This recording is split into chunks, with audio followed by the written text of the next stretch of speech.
Hitler is dead. Germany utterly defeated.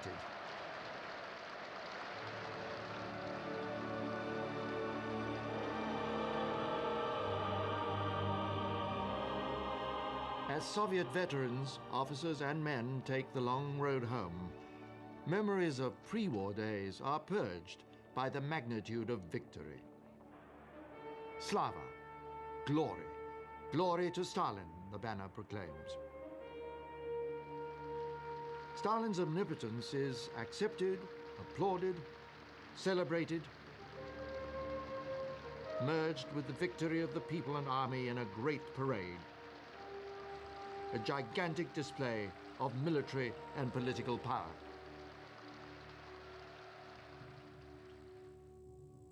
The cult of personality is born.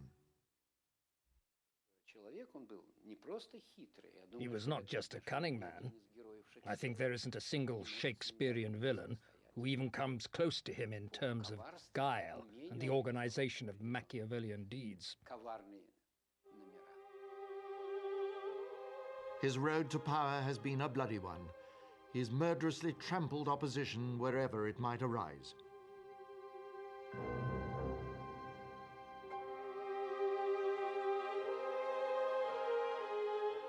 Inventing and exploiting a system of forced labor which engulfs millions.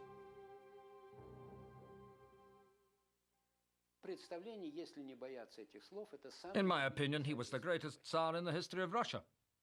If one can use the word Tsar, and Stalin considered himself a Tsar, it's only natural. At the end of the day, it doesn't matter what title he gave himself or what title other people put on him. The fact still remains that he was the greatest Tsar this country has ever known.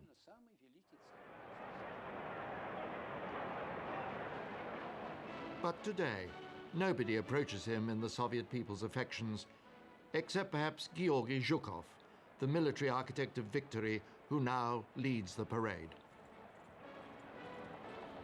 Stalin does not appreciate rivals for his people's regard, but Zhukov is too popular to dismiss. Instead, his reputation will be allowed to wither, his talents buried in a distant posting.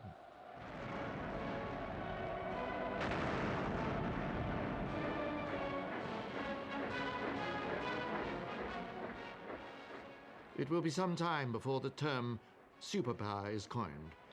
But on June the 24th, 1945, these marching columns publicly present the Soviet Union's claim to military predominance.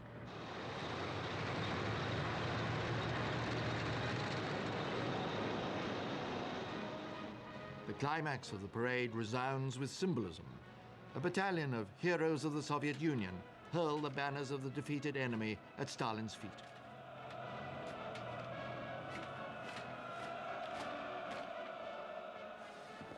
These days and weeks following the victory over Germany have a character all their own. It is a time when far-reaching options can be discussed.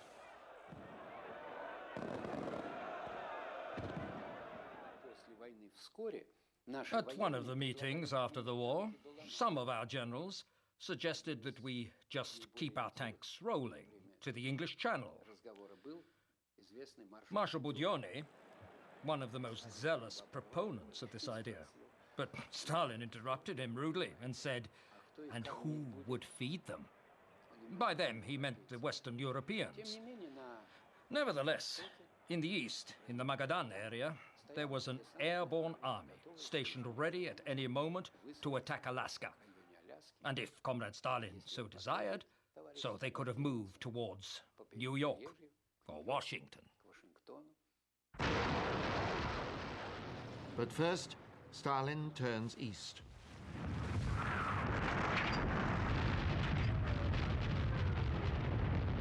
In fulfillment of the Soviet Union's obligation to its allies, Stalin is to declare war on Japan.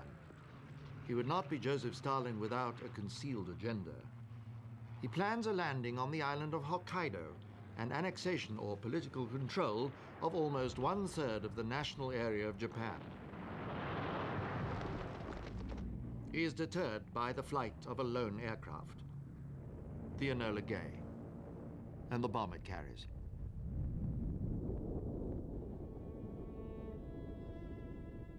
The devastation at Hiroshima and a few days later at Nagasaki leaves the world aghast, and generals with the realization that a new military order has come into being. On the day the Nagasaki bomb is dropped, Stalin formally declares war on Japan. His forces strike into Manchuria and Korea, where the Japanese army north of the 38th parallel will surrender to the Soviet commander. But the landing on Hokkaido never takes place. Until he acquires his own bomb, Stalin must restrain any further imperial ambitions. And it is time to turn his attention to the state of the nation, the condition of the Soviet Union after 4 years of war. Belorussia, Ukraine, and western parts of Russia lie in ruins. 2,000 towns and thousands upon thousands of villages are devastated.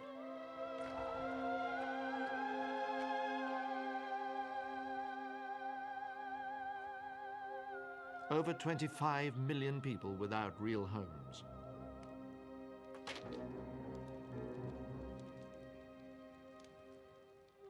For millions, life takes on the ring of prehistory. Hovels and dugouts provide shelter. Plows are hauled by women and old men.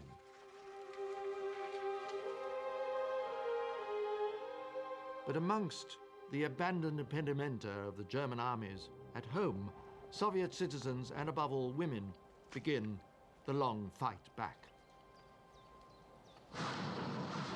Perhaps again, as he did in 1941, Stalin misjudges the spirit of his people. They have concluded a great war, avid for change, eager to work for the future, certain that Stalin will bring a new life to them. But Stalin understands only compulsion. To be late for work incurs a 1-year sentence to forced labor. And there is a frightening, arbitrary quality, too, in the punishments awarded. The fate of Ukrainian girls returning from German forced labor during the war is recalled by Professor Sumeriaga.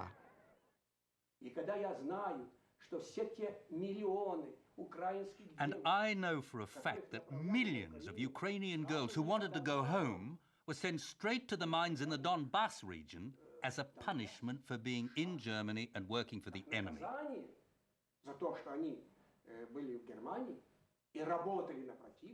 After 2 years, when the mines were operating normally and when the men had come back from the army after demobilization, only then were the girls finally released to go home. Can you believe that? Women sent to the mines?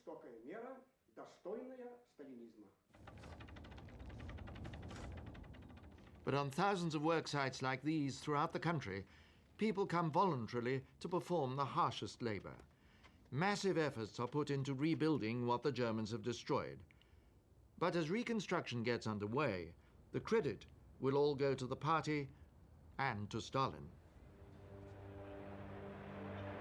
In Moscow, Stalin is the spider at the center of the web.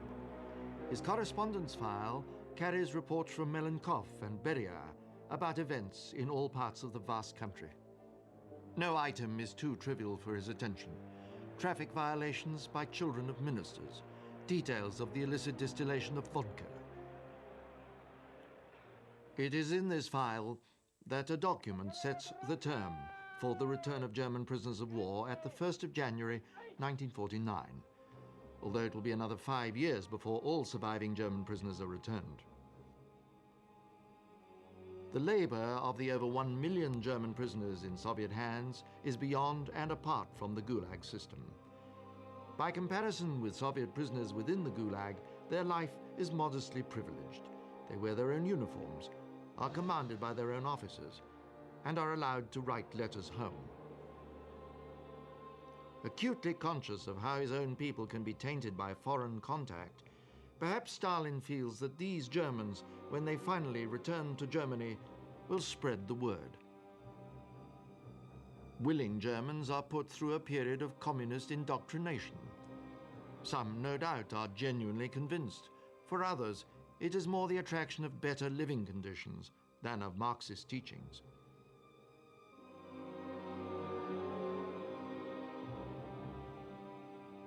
It is as politic now for them to proclaim their loyalty to Stalin as it had been a few years earlier to obey Adolf Hitler.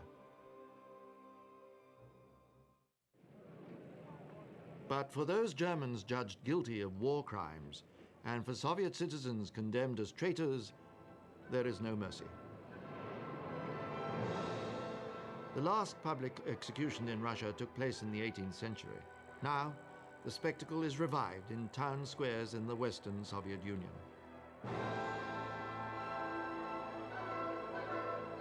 Sometimes, to the bereaved, it provides some satisfaction. To everybody present, it provides a warning.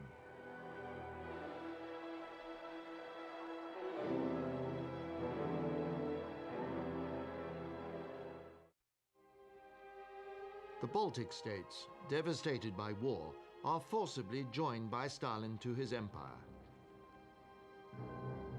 Commissars arrive to introduce Soviet reality. Land is expropriated and goods commandeered. Weapons acquired from both German and Soviets are turned by partisan groups against the new occupying army. But these are small peoples, no match for the Soviet forces ranged against them. In this region, where the terrain is not favorable to partisan warfare, the nationalists are unable to resist the NKVD troops for long.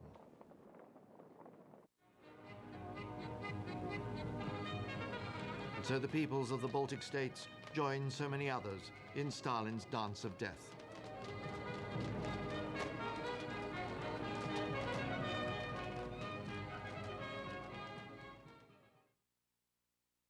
One of the numerous reports of those days. It records the exile to timber enterprises in Siberia of 300 Lithuanian families accused of anti-Soviet underground activities. Many thousands more will follow them into forced labor in the Far East as the revolts are suppressed.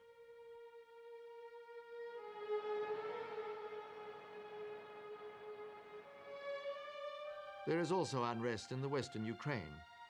A Ukrainian NKVD report about the operations against nationalist forces. In 1 month alone, over 2,000 people are killed and over 3,000 arrested. For many long years to come, these camps will become filled with Ukrainian nationalists who carry on the struggle in the forests of the western Ukraine with the forces of the communist regime. This bitter, protracted struggle by the Ukrainian nationalist insurgency army against Stalin's regime is brutally suppressed. Only Stalin will decide what national characteristics will remain. Only folk dances,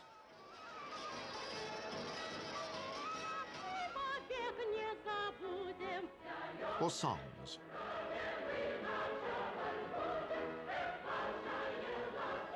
But the only songs that were allowed were propaganda songs, which painted the people's lives in the most positive light. Like the words of this song, urging the people good health and live prosperously in this prosperous land. But the people themselves knew in what conditions they were living.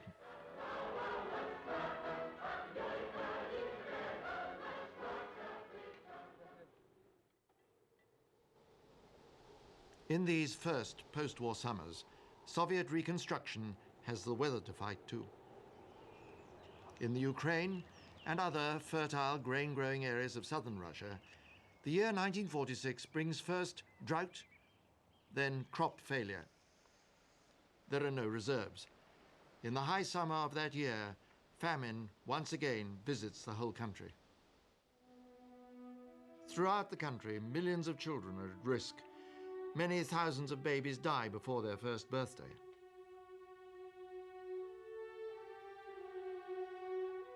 It is a further cross for the already overburdened peasantry to bear. Nikolai Minushkin was a peasant farmer during those days. Life wasn't at all easy. They made us work a lot, and there was very little food. Well, you've got to eat, so we had to get it where we could, and eat whatever we could find. Conditions were such that you had to steal from the collective farm or somewhere else to survive. If you got away with it, you were lucky. But if you were caught, then it's straight to the prison with you. They worked on the land they loved as their ancestors had worked before them. They had the right to work, but no other rights. Above all, no rights to the fruits of their labors.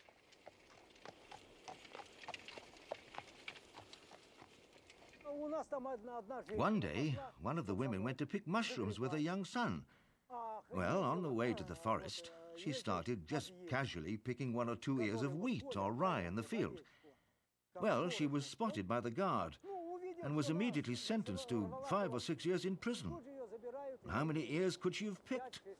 It couldn't have been more than 1 or 2. It's not as if she could have picked a bushel of it. Can you believe it?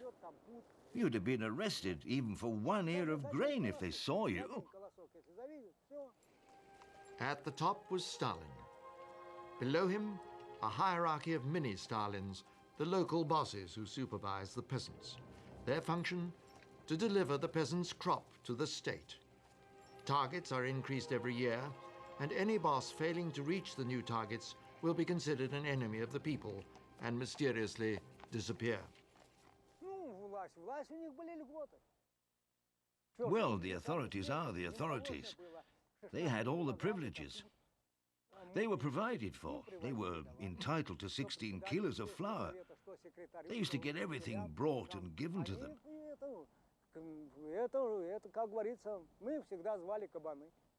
The chairman of the village Soviet, the party secretary, the teacher, we used to call them the hogs. The hogs were given everything. Flour, sugar, kerosene. And us ordinary collective farmers, what did we get? Well, a lot of man-hours in the field for a start. But that was about all we got. Apart from that, absolutely nothing else. We'd been working the whole year, and then they would come and take everything. Oats, wheat, rye, everything went. The granaries were left completely empty.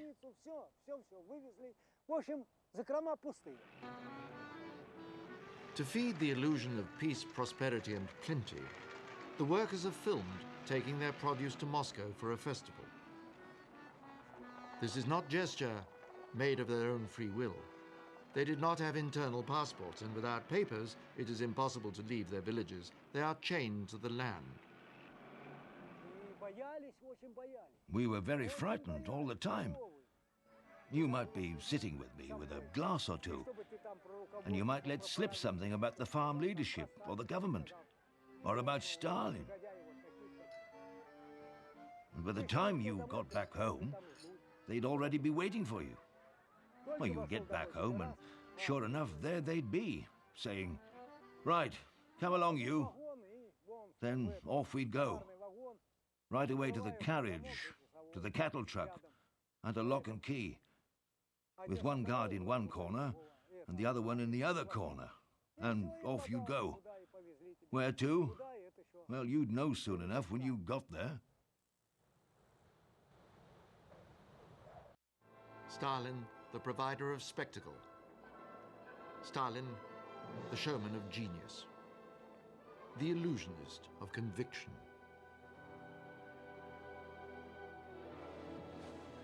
And the everyday intensity of the illusion is now changing the way people think, creating 2 types of reality, that depicted by the state and a different, everyday reality, what people see and know around them. Truth and falsehood become inextricably mixed. Nothing is more characteristic of this savage world of make-believe than historian Galina Ivanova's strange story of certain border operations carried out by the NKVD. I must point out that these places are completely documented. Also, there are a lot of eyewitnesses to the existence of these fictitious border posts all along the Soviet border. The lengths that the NKVD went to were completely unprecedented. They were inundated with false cases and were getting increasingly criticised by the judiciary for the flimsiness of their evidence. So a whole fictitious border complex would be created with a bogus Soviet border outpost on one side and on the other a bogus Manchurian border picket complete with bogus Chinese border guards played by Soviet convicts of Chinese origin. And all this was built on our Soviet territory. Then they would take a Soviet citizen under interrogation in prison and give him a choice. Either you spy for us or we'll send you to the Gulag. Naturally, when faced with this choice, the majority of these poor fellows chose the former. Well, as soon as these unwilling spies crossed this fictitious border, these bogus Chinese border guards would be waiting for them. Then the beatings and torture would begin. They would try to beat information about the Soviet Union out of them. So eventually this poor person would agree to work as a double agent, signing the necessary incriminating documents to that effect. And on their return, they would immediately go and report what had happened to the NKVD, saying, "I was captured by the Chinese intelligence service and confessed everything to them. You can do whatever you like with me." The best that they could hope for was 25 years in the camps. But for most, it was the firing squad.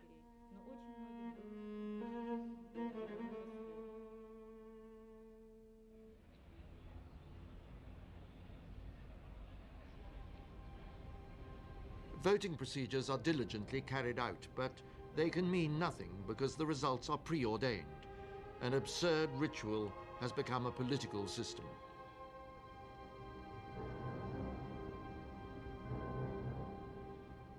And it is not only the Soviet people on whom Stalin inflicts his own image of reality. To be among his closest associates is to live the life of a schizophrenic. Foreign Minister Molotov, his wife under arrest. One of Stalin's most long-serving cronies, Marshal Voroshilov, will be accused by Stalin of spying for the British. Kaganovich, his brother, arrested and shot. In Stalin's own family, the devastation is almost literally beyond belief.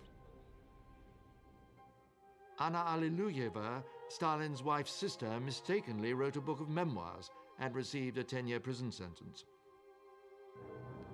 Redens, her husband, is shot. The wife of Stalin's son, Yakov, is arrested. Kapler, his daughter's first love, is sent to forced labor. Neither family ties nor the flattery of the great diverts him from plundering the liberty of his countrymen, sacrificing their lives. Desperate to keep Stalin's displeasure at bay, the scientific and artistic establishment sign an adulatory address to the leader. Shostakovich signs, and all composers and leading members of the artistic world.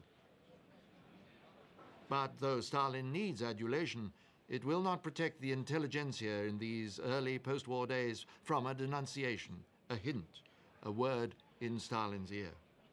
It is a wish hunt conducted by Zhdanov and Beria. It aims to reinforce that supervision of press and radio which is a characteristic of the regime, that excising of any wider Western influence from Soviet life. When the great poet Akhmatova is condemned, it is for her sensitivity to Western influence. She is arraigned as part nun, part harlot. With Zoshenko, she is one of the star victims of Zhdanov's purge. Figures from the world of entertainment are taken, some to the most notorious prison in Moscow, Butyrskaya, normally reserved for the most dangerous criminals. The popular singer Lydia Ruslanova, whose songs were played from dawn to dusk across the Soviet Union, is sentenced to 10 years imprisonment. It is like arresting a Vera Lynn, a Piaf, and Ella Fitzgerald. And Zoya Fyodorova, once the dictator's favorite actress, winner of the coveted Stalin Award. But in 1947, she falls out of favor and receives a 25-year prison sentence for falling in love with an American. When the film director Eisenstein shows the second part of his film Ivan the Terrible, Stalin recognizes himself in the portrait of a bloody and callous tyrant. He makes his reaction plain.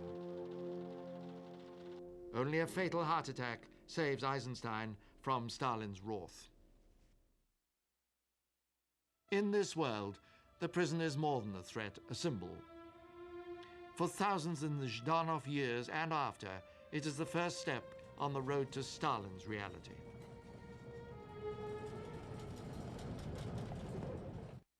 In the world outside the Soviet Union, Winston Churchill makes a speech at Fulton, USA. Here he first uses the term Iron Curtain.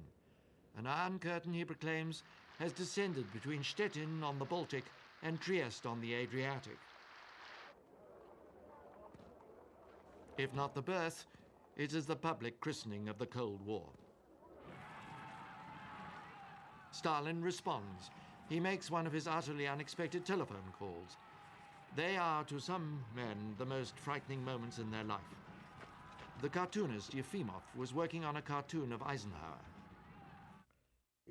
All of a sudden, I got this phone call, and this voice announced, "Comrade Stalin will now speak with you." Well, I was immediately out of my chair, almost standing to attention. He would never greet or say goodbye to anyone. He'd always get straight down to business. So I heard this slight cough, and then, "You over there. Now you're drawing a cartoon of someone. Do you know who I'm talking about?" "Yes, Comrade Stalin." "Well, this person has to be shown armed to his teeth. Tanks, planes, guns, the lot. Do you understand?" "Yes, I understand, Comrade Stalin." Well, in short, I managed to get it done with just minutes to spare. And even managed to write a note to the effect that as far as the cartoon itself is concerned, everything is ready. But the caption is really the responsibility of Comrade Stalin. At first, he wrote the caption in red pencil. "Eisenhower is on the defensive." Then probably his pencil broke, because there's only half a word here. Then he wrote in black pencil, "Alaska, Canada, the North Pole." And then wrote, "This is the place where the threat to American liberty is coming from." It was all written in his handwriting. It was, I believe, a rather quaint way of declaring the Cold War.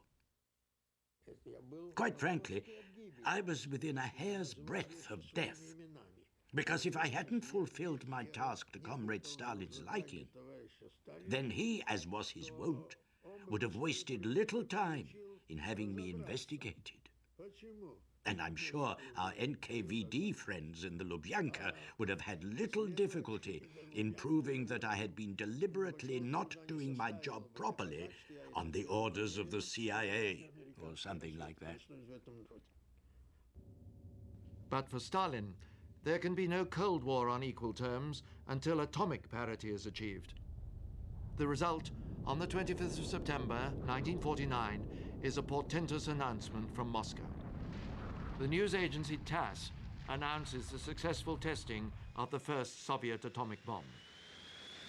It is achieved by Russian scientists already far advanced towards producing the A-bomb, supported by Soviet intelligence agents in the United States and Britain. The Soviet bomb is a powerful, if not yet a highly sophisticated weapon, but other tests follow, and the West knows that the Soviet Union has definitely entered the nuclear age. It is a present for Joseph Stalin's 70th birthday. A birthday celebrated on a gigantic scale.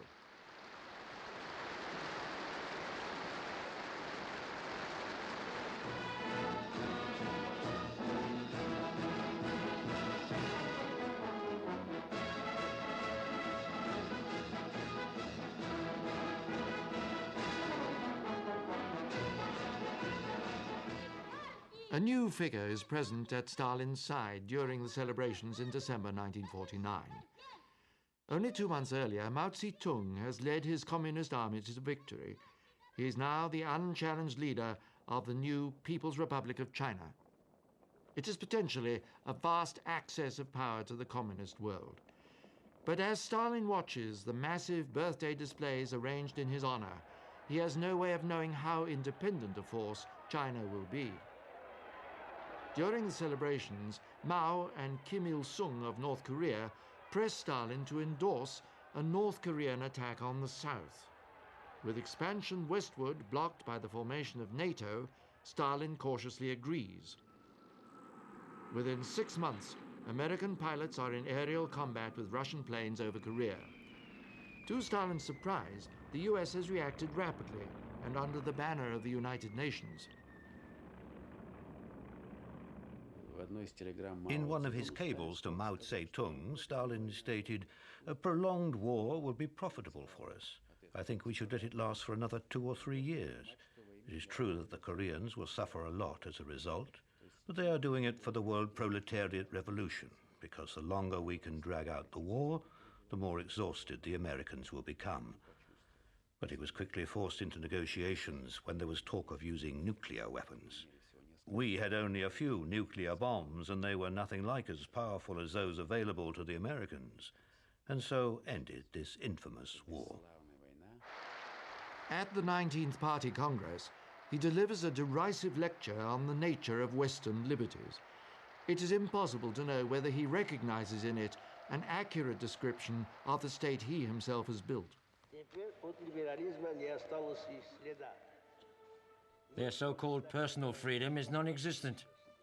Human rights are granted only to those with capital. Everyone else in their society is just considered as raw human material. All rights are reserved for the exploiting minority, and civil rights are denied to the exploited majority. The banner of bourgeois democratic liberties has been thrown out of the window.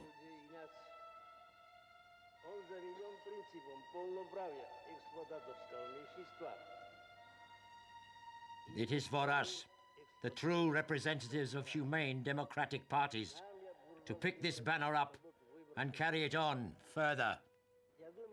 If you want the majority of the people to be gathered around you, there is no one else who we can turn to pick it up.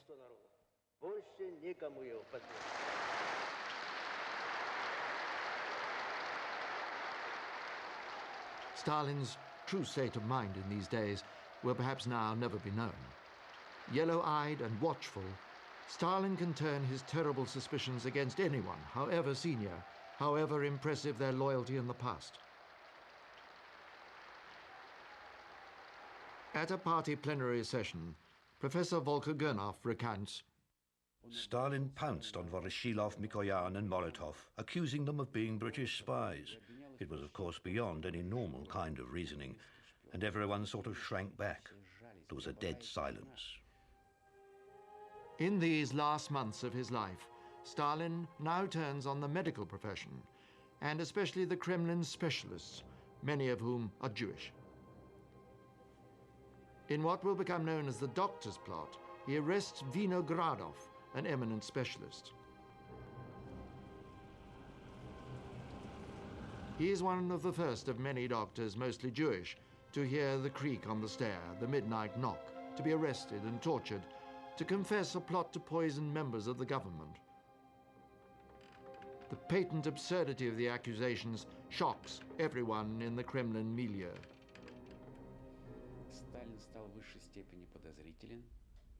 Stalin became extremely mistrustful, capricious and unpredictable.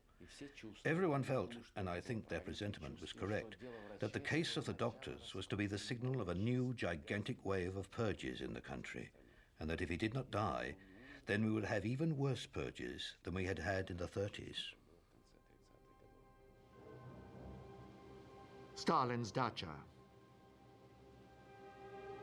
In Moscow government circles, all eyes are turned towards the unpredictable leader. Now in the Soviet state, nobody is safe, however eminent. A siege mentality reigns.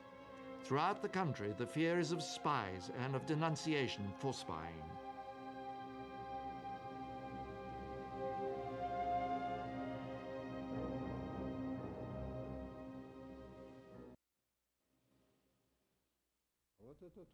Alexei Rabin was one of Stalin's bodyguards. He has collected the reports surrounding Stalin's death.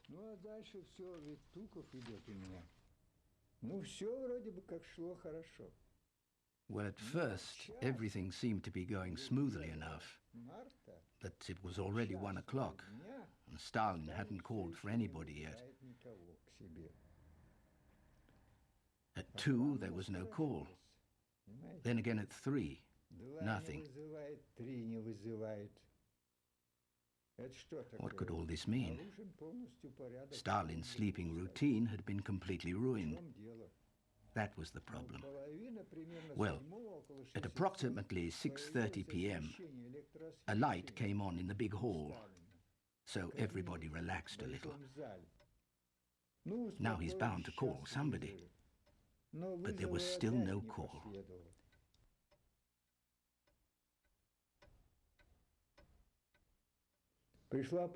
Then the mail from the Central Committee arrived, and the chief guard took that as a pretext to look for Stalin and find out where he was.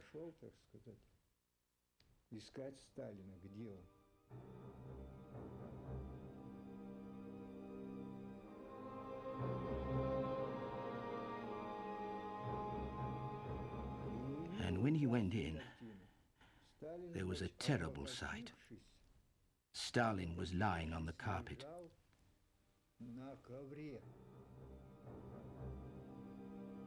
The guards lifted him onto the sofa and placed a rug over him.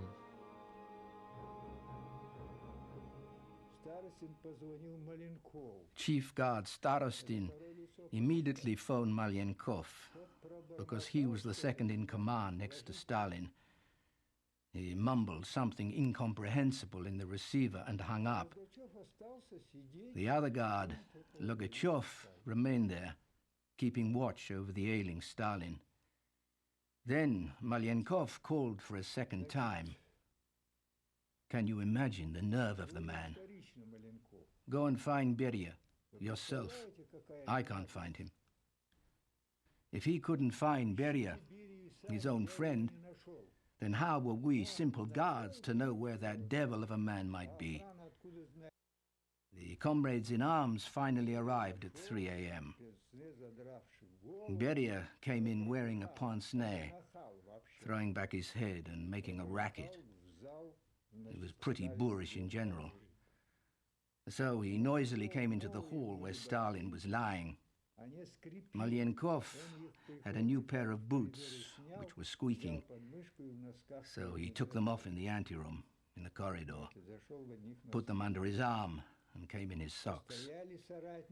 Well, the comrades in arms stood around for a while, and then Stalin began to wheeze. So Beria said, "Logachev, what did you raise such a scare for? Can't you see that Comrade Stalin is just asleep? Stop worrying us and don't disturb him further." But Joseph Stalin was not simply sleeping. Finally, the doctors came. Their hands were shaking so much they couldn't even cut his shirt off him.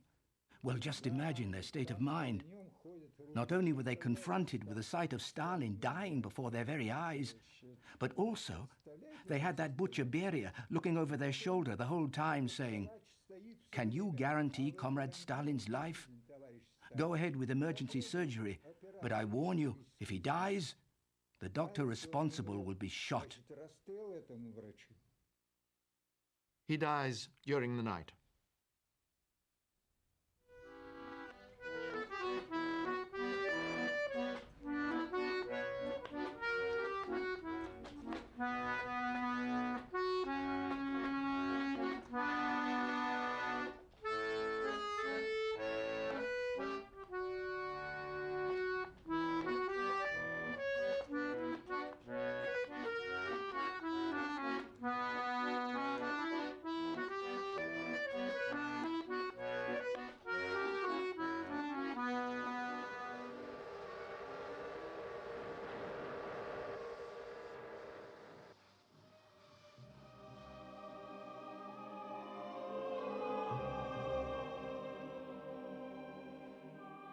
A shocked nation hears the awesome news the following day. The sorrow of millions is sincere. The deep sense of shock is evident.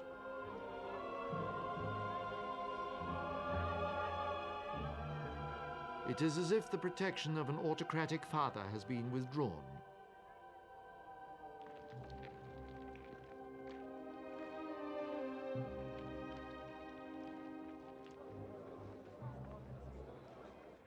He is buried with the greatest imaginable pomp. Many millions have suffered and know that ultimately he must have been responsible. But Joseph Stalin's death dissolved a partnership which no other leader in the Soviet Union would ever enjoy again. It was a partnership forged in the people's suffering in the Great War they had so courageously fought and won under his leadership, the war that cost over 20 million Soviet lives. Now, only as the years peel back the layers of deception, do we learn the full extent of that other war Joseph Stalin conducted, the parallel war against his own people. If his life remains a grim warning for the future, his death embodied the hope of a better world for millions. The miracle is that the people of the Soviet Union, by their unequaled resilience, survived not only the most savage war in history, launched against them by a foreign tyrant, but also the human losses of a quarter of a century of devastation called down upon them by their own leader.